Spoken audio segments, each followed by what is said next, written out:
सीतामढ़ी जिले के नानपुर अंचल कार्यालय के कई अधिकारी और कर्मचारी पर नानपुर उत्तरी पंचायत के नानपुर गांव निवासी मोहम्मद गुड्डू ने आरोप लगाते हुए अंचलाधिकारी को लिखित आवेदन देकर बड़ा आरोप लगाया है। साथ ही उन लोगों पर जांच करते हुए कार्रवाई की मांग की है। अपने आवेदन में गैर कानूनी ढंग से बिहार सरकार की जमीन को सामान्य जाति एवं संभ्रांत लोगों को बंदोबस्ती करने का आरोप लगाया है। उन्होंने बताया कि नानपुर अंचल अंतर्गत विभिन्न पंचायतों में भू माफियाओं द्वारा गैर कानूनी ढंग से फर्जीवाड़ा कर बिहार सरकार की जमीन को भूमिहीन के बजाय संप्रभांत एवं सामान्य जाति के लोगों के नाम से 4D से लेकर 6D तक जमीन की बंदोबस्ती वर्ष 1988 से 89 में कर पर्चा दिया गया है।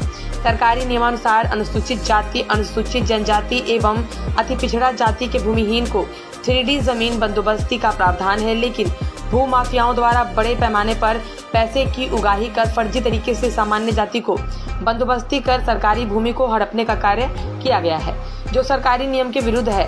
जाहिदपुर बहेड़ा पंचायत के लोहेठा गांव निवासी मोहम्मद मुर्शीद सहित कई लोगों ने बताया कि पहले मुहर्रम का इनाम बाड़ा था और मोहल्ले की बारात रुकती थी, लेकिन सफ़ी अहमद ने गलत तरीके से उस जमीन को अपनी पत्नी समरूल खातून के नाम बंदोबस्ती करवा लिया है। वहीं सफ़ी अहमद के पुत्र मोहम्मद जावेद ने बताया कि ये लोग जानबूझकर हम लोगों को उलझा रहे हैं और ये ज़मीन मेरी मां के नाम से बंदोबस्ती है और पिछले कई साल से मेरे कब्जे में है। मैंने अंचल अधिकारी को पूरा कागजात दिया है। मुझे पूरे यकीन है कि मुझे इंसाफ मिलेगा। इस मामले को लेकर अंचल अधिकारी सुमित कुमार यादव से पूछा गया तो उन्होंने बताया कि मामला संज्ञान में आया है, इसकी जांच की जाएगी और जो भी दोषी होंगे उस पर कार्रवाई की जाएगी। ये जो है ना, ये बंदोबस्ती फर्जी हो रहा है। ये नसीमा खातून पति मोहम्मद मसलेउद्दीन नानपुर उत्तरी वार्ड नंबर 3 का कहानी है।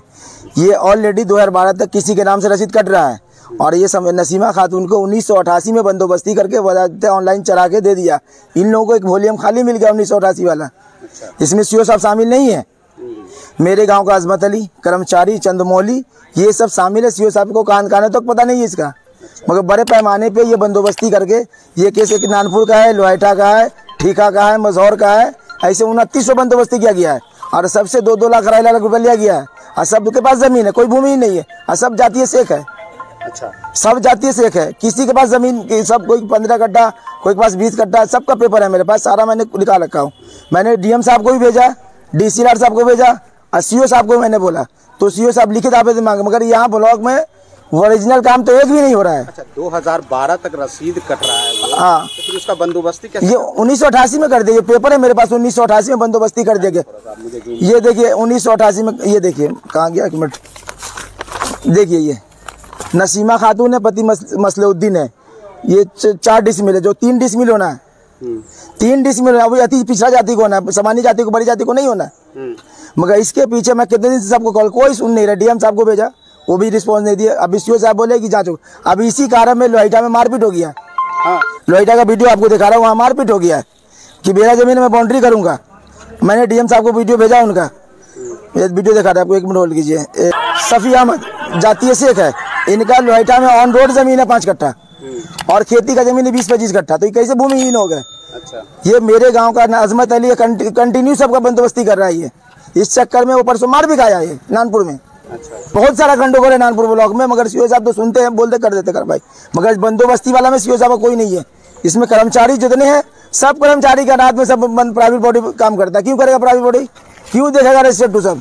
अच्छा, बहुत मेहनती है, बहुत रात में काम, रात में तो उनको फर्जीवाड़ा करना है। कर्मचारी साहब को रात में फर्जीवाड़ा करना, सब अपना अपना डेरा के बाहर रूम ले रखे। क्या नाम हुआ आपका? मेरा नाम मोहम्मद गुड्डू, घर नानपुर उत्तरी वार्ड नंबर 2। इन लोगों ने हमको कहा था, सवेरे हम उठ के वहाँ गए, वहाँ झंझट हुआ, वहाँ से मिस्त्री सबको बोला गया कि भाई ये काम को रोक दिया जाए और शफी अहमद साहब ये बात हुई तो हम कहा कि देखिए इसमें विवाद की जरूरत नहीं है, 2 बजे अमीन आएगा, आप लोग उसको अपना समझ लीजिए। लेकिन अमीन आज 2 बजे नहीं आ सका, कल सवेरे आएगा, क्योंकि एक जगह नापी में है, तो उसने कहा कि यहाँ का भी किल नहीं हुआ, इसीलिए शाम को जाने से भी कोई फायदा नहीं है, तो कल सवेरे अमीन आएगा, अब उसकी नापी होगी। बाकी वो जमीन तो पूरे लोगों को पता, सबका ही था कि उसमें वो गड्ढा, सारी चीजें, ये वो सब उसी में डलता था, पूरे गांव का पानी भी जाता था, सारी चीज उसी में जाता था। देखिए और बात है, और बात कोई तो है नहीं इसमें। बता रहे थे वो कि आम का पेड़ लगा हुआ था मेरा, उसको भी तोड़ दिया गया। देखिए आम का पेड़ लगा, हमारा मकान वहाँ है और ये बात घटना हुआ है रात में। अब इस घटने को किसने किया, न किसी को देखा न पहचाना। कोई भी चीज होगा तो देखने में ना पता चलेगा कौन आया कौन गया। हमको भी पता चला, हमको सवेरे मालूम हुआ कि उसका आम का 2 पेड़ तोड़ दिया। अब किसने तोड़ा वो तो तोड़ने वाला जानेगा या खुदा जानेगा। मोहम्मद मुर्शीद। अच्छा, क्या मामला है? मामला यही है कि गांव समाज का वहाँ पर बैठक होता था, सभी का भलाई था, शादी ब्याह का बहुत ऐसा फंक्शन था, तो वहाँ पर आज घेरावा हो रहा है। समझे नहीं, ये नहीं होनी चाहिए। कौन कर रहे हैं? ये घेरावा कर रहे हैं सफी अहमद मियाँ। अच्छा जी, और जावेद भाई उनका लड़का। उनकी जमीन होगी तभी तो घेर रहे होंगे। उनकी जमीन नहीं है, उनकी जमीन जहाँ तक है वहीं तक है। अच्छा, उससे ज्यादा स्टार नहीं है, उससे ज्यादा स्टार है भी तो समाज के अंदर में है।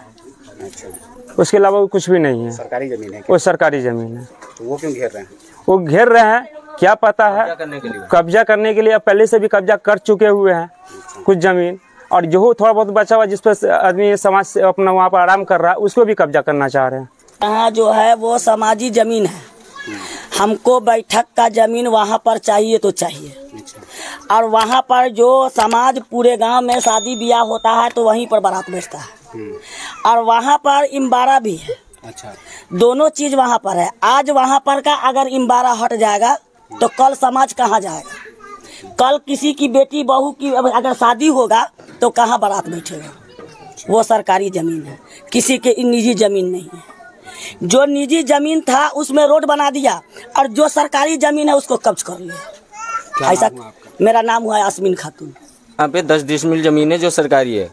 उनको वो बता रहे हैं सफी अहमद साहब कि हम है ना 6 डिसमिल उसको बनबस्ती करवा रखे हैं। अच्छा, तो उसमें 4 डिसमिल फिर भी बचा हुआ है, जो हम लोगों को जात बारात के लिए काफी तकलीफ होता है। तो हम लोग सोचे कि इसमें ही मतलब है ना जात बारात रहे तो बेहतर है। जो 4 डिसमिल बचा हुआ है उसको अमीन साहब ला करके और उसको साइड करके हम लोगों को दे दिया जाए तो बेहतर है। हम लोग उनको इस्तेमाल करेंगे गाँव ग्रामीण में तो बेहतरीन रहेगा।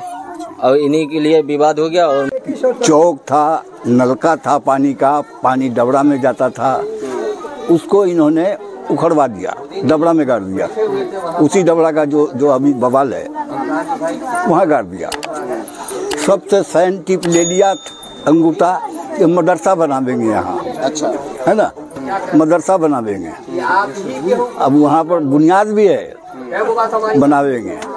इधर झांसा दे करके सैन टिप ले लिया सबका, बोले सब हमारे पक्ष में है गड्ढा बढ़ाने के लिए। समझे ना, गड्ढा को बढ़वा लिया। फिर उसके ज्यादा में कलकत्ता में हुआ, समझे ना। तो उसने बोला कि भाई ये हम बनबस्ती कर लिया है 6 डिसमिल। बात तो सामने कल आ गई। कलेजा ठोक के बोलता है कि हम 5 लाख रुपया खर्चा करके इसको लिया है। किसके बाप की ताकत है? सुना था ना सब? जी जी जी सुने थे। कौन बोला ये बात? उनका लड़का 5 लाख में लिया है। किसी के बाप की ताकत है या चढ़ जाएगा? कार देंगे, खरीद लिया उन्होंने। कार देंगे, ये करेंगे वो करेंगे, मरवा देंगे, ढकवा देंगे। इस छोकरा को धमकी मिल रहा है। क्या है आप लोगों का मामला? सर मामला देख करके तो मैं भी कंफ्यूज हो रहा हूँ कि सारा डॉक्यूमेंट मेरे पास होने के बावजूद भी क्यों मेरे पीछे पड़ा हुआ है, और इसमें मेरे दादी का हाथ है। हाँ, उन्होंने मुझसे कुछ ज़मीन बदलौन किया था, वो सोच रहे कि वो भी ले लूँ ये भी ले लूँ, ठीक है। और मेरा ये कागज़ जो है कंप्लीट कागज़ है, जो मैंने जिला अंचल अधिकारी को मैंने सौंप दिया है। ये 1987 का कागज़ है, ठीक है। अब मैं ऊपर वाले पे मुझे अपने आप पे भी भरोसा है और ऊपर वाले पे भी भरोसा है कि मेरा कागज़ देख करके मुझे न्याय मिलेगा। उन लोगों का कहना है कि जो है ना कि आप लोगों ने ज़बरदस्ती ज़मीन को कब्जा कर दिया है। वो मुहर्रम के ताजिया वाला ज़मीन था। नहीं, वो एक जंगल था। उस जंगल को मैंने अपने घर के सामने हटा करके जब उसको मट्टी उट्टी डलवा दिया, थोड़ा अच्छा बना, तो उन लोगों का कहना है कि नहीं ये जगह आप हमें दो। ऐसा कोई मामला नहीं है कि मैंने किसी का कोई कब्जा किया है, मेरे घर के सामने है। आप वहाँ मोहम्मद जावेद। बहुत सारे लोगों की शिकायत है कि गलत तरीके से बंदोबस्ती करा लिया गया है। बताया जा रहा था कि 1988 का गोलम खाली है, उसका फ़ायदा उठा करके जो है वो बंदोबस्ती कराया जा रहा है।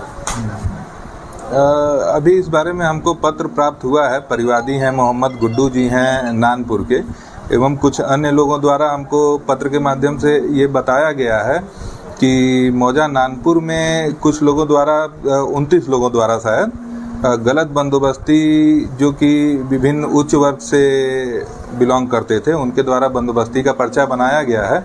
इस संबंध में हम विधिवत जांच करवा रहे हैं। अगर गलत पर्चा उनके द्वारा यहाँ पाया गया हमारे पास तो उसको निरस्त करने की हम लोग कानूनी जो प्रक्रिया है वो करेंगे। हाँ, एक मामला हमारे संज्ञान में आया है कि आज कुछ लोग सफ़ी अहमद जो हैं वो चारदीवारी निर्माण का कार्य अपना कराना चाह रहे थे। उनका दावा है कि भूमि हमको बंदोबस्ती से प्राप्त है, जबकि अन्य स्थानीय लोगों द्वारा कहना है कि उनको किसी प्रकार की सरकार द्वारा कोई बंदोबस्ती नहीं की गई है। इसको लेकर थोड़ा सा झड़प टाइप का हुआ था इन लोग के बीच में। मामला अभी शांत है और हम लोग जांच कर रहे हैं इस मामले की। सफ़ी अहमद जी से भी संपर्क करके उनको पर्चा उपस्थापित करने को कहा गया है और एक बार उनके द्वारा अपना भूमि संबंधी साक्ष्य प्रस्तुत करने के बाद ही कुछ कहा जा सकता है इस संबंध में। देखिए 1988 का मामला है ये, और दूसरी बात है कि बंदोबस्ती अगर सही में हुआ है कि नहीं हुआ है या कोई फर्जी कागज वो दिखा रहे हैं लोगों को, ये बात तो उनके द्वारा जो साक्ष्य है भूमि संबंधी वो हमें प्रस्तुत करने के बाद ही हम लोग कुछ कह सकते हैं इस मामले में। अगर बंदोबस्ती हुआ होगा, गलत तरीके से बंदोबस्ती हुआ होगा तो उसको हम लोग निरस्त करने के लिए जो भी कार्रवाई है वो करेंगे। एक और मामला है सर के 2012 तक रसीद कट रहा है जिस शख्स का, 1988 में उसका जमाबंदी हो गया हुआ है। अब ये आवेदन हमको प्राप्त हुआ है और इस पे विधिवत जांच कराई जा रही है। अभी तो तुरंत हमको आवेदन प्राप्त ही हुआ है, तो विधिवत जांच होने के बाद ही इसके बारे में हम कुछ बोल सकते हैं।